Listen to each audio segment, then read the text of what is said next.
and welcome to the Art Center of Coastal Carolina's Cyber School of Art. I'm Miss Alana, and I'm so glad that you're following along for today's lesson. This lesson is really special and fun. We're going to celebrate Cinco de Mayo through the arts. It'll be broken down into 3 parts. In part 1, we're going to learn about famous Mexican artist Frida Kahlo, and then we're going to create a self-portrait in her style. For part 2, we're going to take a virtual reality visit to Frida Kahlo's museum in Mexico.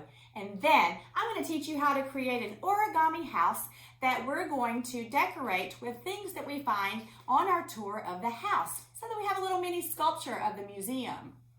And in part 3, we're going to learn about an indigenous group of people from Mexico called the Zapotec. First, we'll read a Zapotec folktale together, and then we're going to use model magic or Play-Doh to create a little Animalito sculpture in the style of the Zapotec people. I hope you enjoyed today's lessons. Now remember, the whole lesson plan is in a little download in the description. It's called Let's Celebrate Cinco de Mayo. This packet has all the instructions and visuals that you need to complete all 3 parts of the lesson. Let's get started. First, let's learn about Cinco de Mayo. Contrary to popular belief, Cinco de Mayo is not Mexican Independence Day. Cinco de Mayo celebrates Mexico's victory over France in the Franco-Mexican War at the Battle of Puebla. The battle occurred on May 5, 1862. A small group of Mexican soldiers were able to defeat a large French army against all odds on this day. In Mexico, Cinco de Mayo is referred to as Dia de la Batalla de Puebla, or the Day of the Battle of Puebla. Every year on May 5th, politicians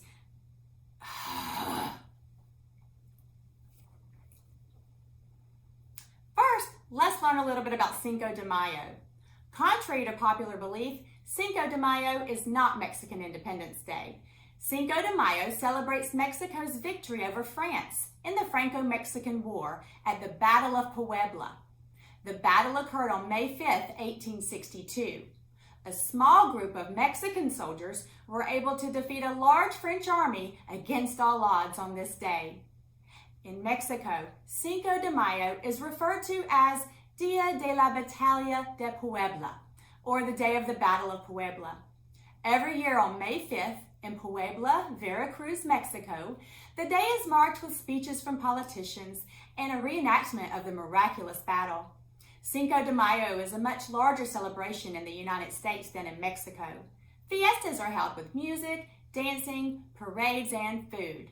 Whenever and however it is celebrated, it's a celebration of Mexican history and heritage. Hi, and welcome to part 3 of our Cyber School of Art celebration of Cinco de Mayo. In the first lesson, we learned about famous Mexican artist Frida Kahlo, and we created a self-portrait in her style. In part 2, we took a virtual reality field trip to La Casa Azul, the Frida Kahlo Museum in Mexico, and made an origami sculpture of the museum. In this final lesson, we're going to learn a little bit about the indigenous people from Mexico called the Zapotec, some of their traditions. We're going to read a folk tale, and we're going to create a little animal sculpture.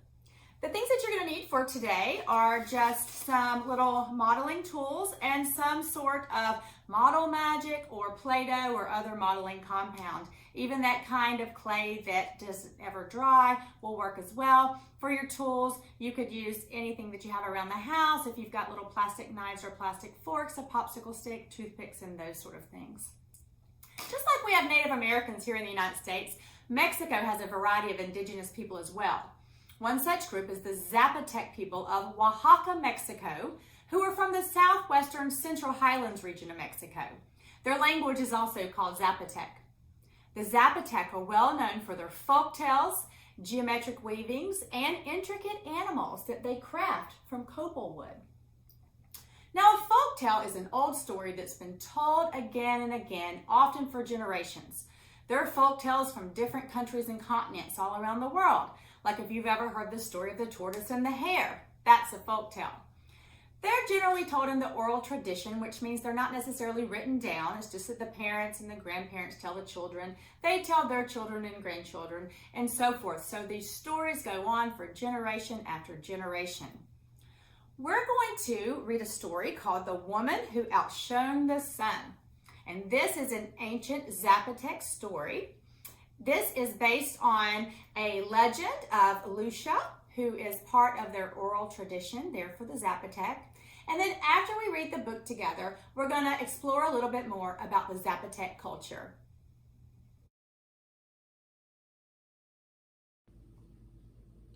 The Woman Who Outshone the Sun, from a poem by Alejandro Cruz Martinez. Pictures by Fernando Oliveira. The day Lucia Zenteno arrived, everyone in the village was astonished. No one knew where she came from. Yet they all saw that she was amazingly beautiful and that she brought thousands of dancing butterflies and brightly colored flowers on her skirts. She walked softly yet with a quiet dignity, her long unbraided hair flowing behind her. A loyal iguana walked at her side. No one knew who she was, but they did know that nothing shone as brightly as Lucia Zenteno. Some people said that Lucia Zenteno outshone the sun. Others said that her glorious hair seemed to block out the light. Everyone felt a little afraid of someone so wonderful and yet so strange.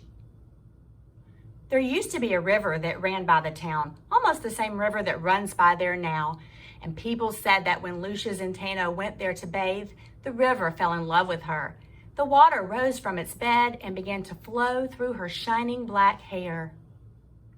When Lucia finished bathing, she would sit by the river and comb out her hair with a comb made from the wood of the mesquite tree. And when she did, the water, the fishes, and the otters would flow out of her hair and return to the river once more.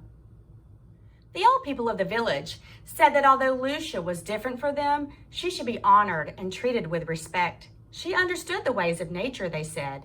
But some people did not listen to the elders. They were afraid of Lucia's powers, which they did not understand. And so they refused to answer Lucia's greetings or offer their friendship. They called her cruel names and spied on her day and night. Lucia did not return the meanness of the people. She kept to herself and continued to walk with her head held high. Her quiet dignity angered some of the people. They whispered that Lucia must be trying to harm them. People became more afraid of Lucia, and so they treated her more cruelly. Finally, they drove her from the village. Lucia went down to the river one last time to say goodbye. As always, the water rose to greet her and began to flow through her glorious hair. But this time, when she tried to comb the river out of her hair, the river would not leave her. And so, when Lucia Zenteno left the village, the river and all the fishes and the otters went with her, leaving only a dry, winding riverbed, a serpent of sand where the water had been. Everyone saw that Lucia Zenteno was leaving and that the river, the fishes, and the otters were leaving with her. The people were filled with despair. They had never imagined that their beautiful river would ever leave them, no matter what they did. Where once there had been green trees and cool breezes, now no more rain fell, no birds sang, no otters played. The people and their animals suffered from thirst. People began to understand as never before how much the river, the fishes, the otters, even the trees and birds had meant to the village. They began to understand how much the river had loved Lucia Zenteno. The elders said that everyone must search for Lucia and beg her forgiveness. Some people did not want to. They were too afraid. But when the drought continued, everyone finally agreed to follow the elders' advice. And so the whole village set out in search of Lucia. After many days of walking, the people found the iguana cave where Lucia had gone to seek refuge. Lucia was waiting for them, but they could not see her face. She had turned her back to the people. At first, no one dared say a word. Then 2 children called out, "Lucia, we have come to ask your forgiveness. Please have mercy on us and return our river." Lucia Zenteno turned and looked at the people. She saw their frightened, tired faces, and she felt compassion for them. At last she spoke. "I will ask the river to return to you," she said. "But just as the river gives water to all who are thirsty, no matter who they are, You must learn to treat everyone with kindness, even those who seem different from you." The people remembered how they had treated Lucia, and they hung their heads in shame. Seeing that the people were truly sorry for what they had done, Lucia returned with them to the village and began to comb out her hair. She combed out the water, she combed out the fishes, she combed out the otters, and she kept on combing until the river had returned once more to where it belonged. The people were overjoyed to have their river again. They poured water over themselves and over their animals. They jumped into the river and they laughed and cried with happiness. In all the excitement, no one noticed at first that Lucia had disappeared again. When the children asked the elders where she had gone, the elders replied that Lucia had not really left them. They would not be able to see her. She would always be there, guiding and protecting them, helping them to live with love and understanding in their hearts. The end. Now, the thing about folktales is whether they're from Africa, Asia, or America, usually folktales have a moral of the story. So let's think back to our example of the tortoise and the hare. If you will remember that story, let's think about what do you think the moral of the story is? Now, think about how the tortoise started off very slowly in the race and the hare blew past him. But you'll remember the hare stopped to take a break because he was taking it for granted that he was so much faster than the tortoise. And who ended up winning that race? That's right, the tortoise. So when we hear that story, while it's very entertaining, and folktales are definitely meant to entertain, they're also meant to teach values, to teach our children and our grandchildren lessons. Do you know what the moral of that story is? That's right, slow and steady wins the race. So let's think back to the story we just read, the woman who outshone the sun. If you saw grandparents and parents reading this story or telling this story, to their children and grandchildren, why do you think they would do that? To entertain them? Yes, maybe. But maybe they're also trying to teach them some values or moral to the story. If you'll remember in this story, all of the people in the village were very mean to Lucia because they didn't understand her and because she was so different. They were afraid of her and didn't treat her nicely. And in the end, they learned that they should treat her nicely. So what we kind of learned from this story is that we should treat others the way that we would like to be treated ourselves. So I hope you really enjoyed that story. There are lots of folktales, again, from all over the world that you might enjoy reading and learning more about. Now, another thing that we learned from the Zapotec people is a little bit about their 3D art. And they have these little animals that have been around for a long, long, long time that are carved from wood, from copal wood, and I like to call them Animalitos. Now, there are lots of animals in Mexico. It contains about 10% of all the known species in the world. Many endangered species even live in Mexico, and some animals that don't live in any other places on the whole planet Earth.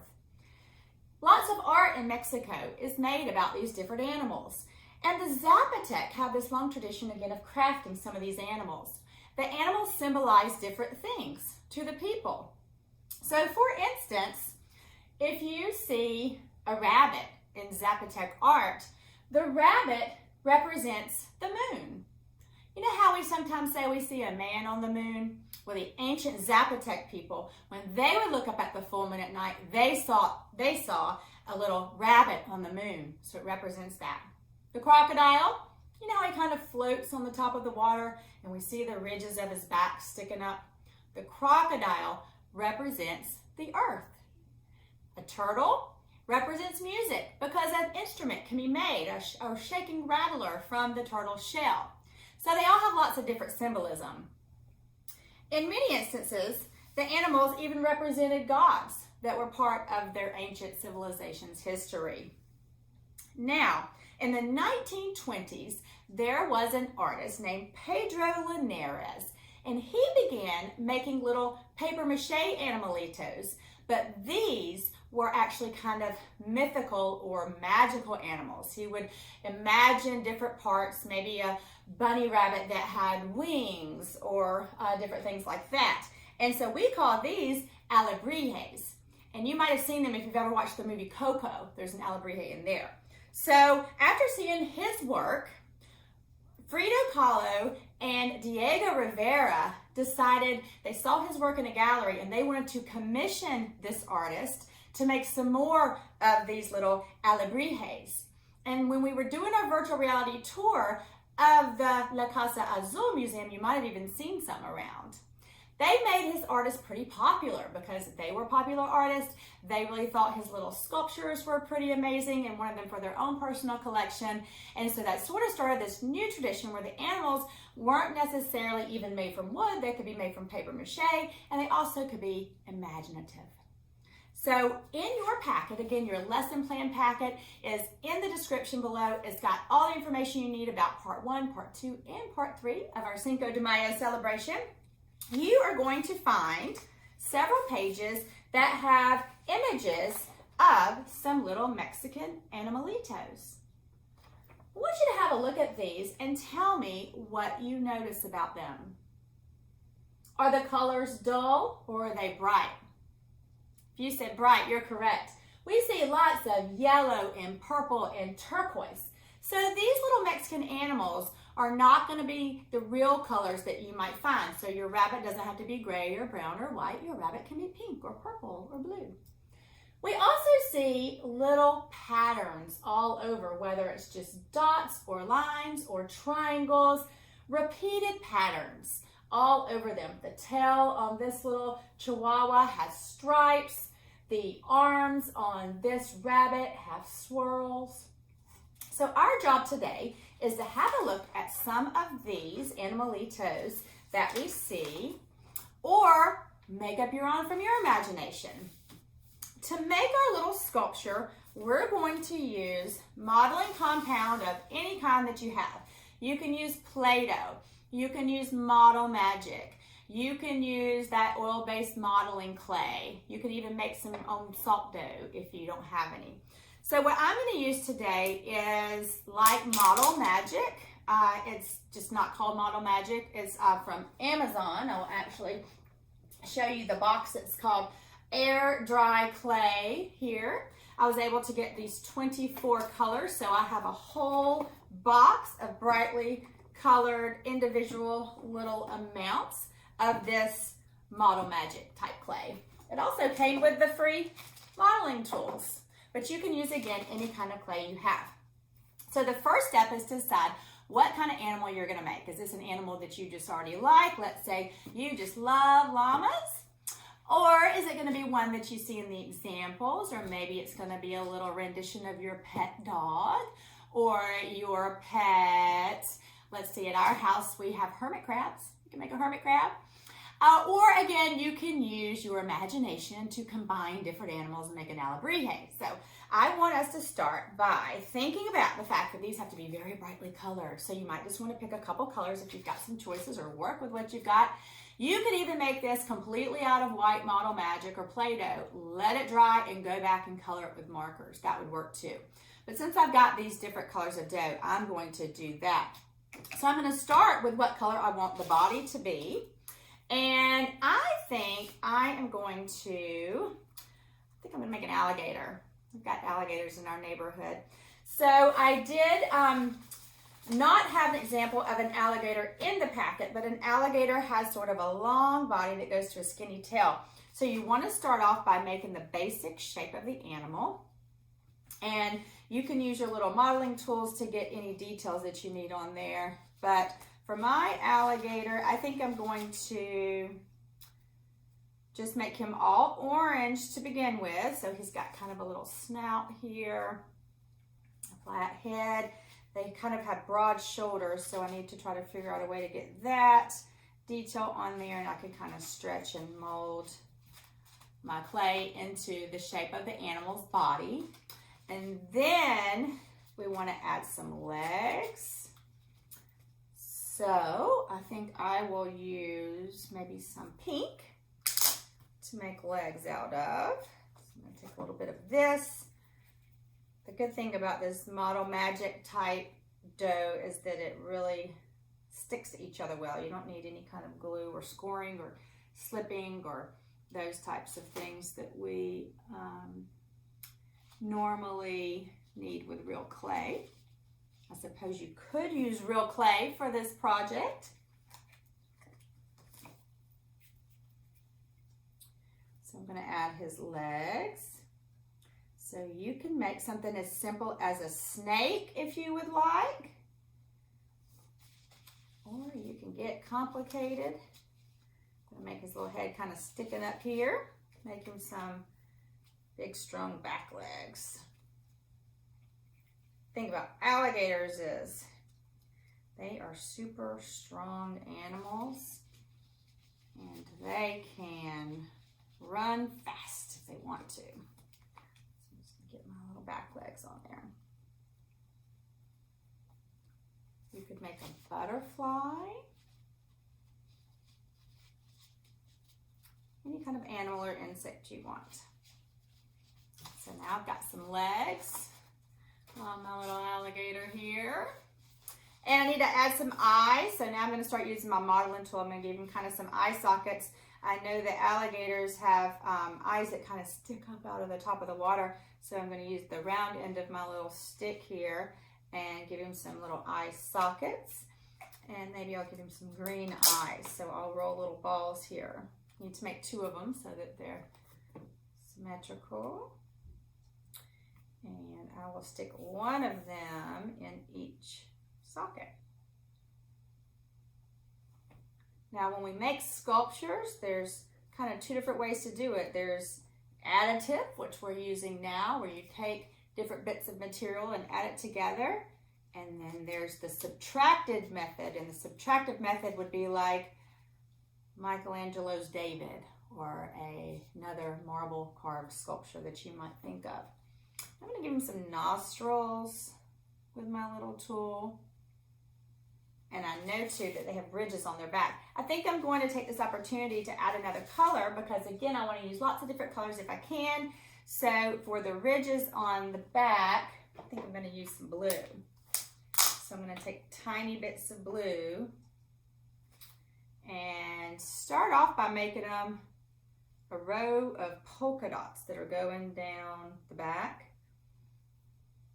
Some little simple techniques if you want to make a small ball is to just take the tips of your fingers and roll them in circles, or the palm of your hands and roll them in circles to make a ball. And of course, if we want to make a stripe, we just need to go back and forth and roll a long skinny snake that we can stick on as a stripe. So I'm starting by putting little circles down the back. And don't worry if it's not perfect. Your art is meant to be different from everyone else's, and that's what makes it so valuable. Now I'm going to go all the way down to his tail, and I'm going to make these dots get smaller and smaller. And then I'll use my tool here to apply a little pressure. I'm going to go down and up and turn each one of these little dots into sort of a raised spiny area down the middle of his back. I think I'm going to take this blue and I'm also going to give him a little pupil because his eyes are looking like a little bit of a blank stare there. So I'm going to give him a pupil to help him. Oh yeah, that helps him really come to life now. He's looking at me now. Look at that. Just those little details. Now I might want to add some stripes to his legs. Anything else that you want to add. The easiest ones to add are dots and stripes, but if you are an advanced artist, you might decide that you want to make little diamond shapes or ovals or dashed patterns or anything else. The easiest place to add the decoration are things like the tail, the arms, the body, and you can change the pattern with each body part. So just because you do polka dots on the belly doesn't mean you have to do it on the back, for example. So I'm doing stripes down my legs. I'm going to add some stripes to the other side.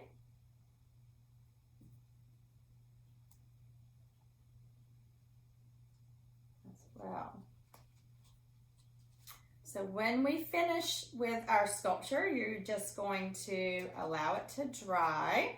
If you want, you can make a whole little menagerie of Animalitos for your sculpture collection. And again, they can be anything that you can imagine. Be a real animal or an imaginary animal. I'm gonna add a couple more stripes to my leg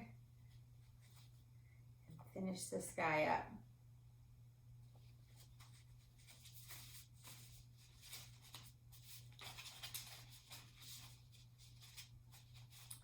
His little feet turned under like he's walking.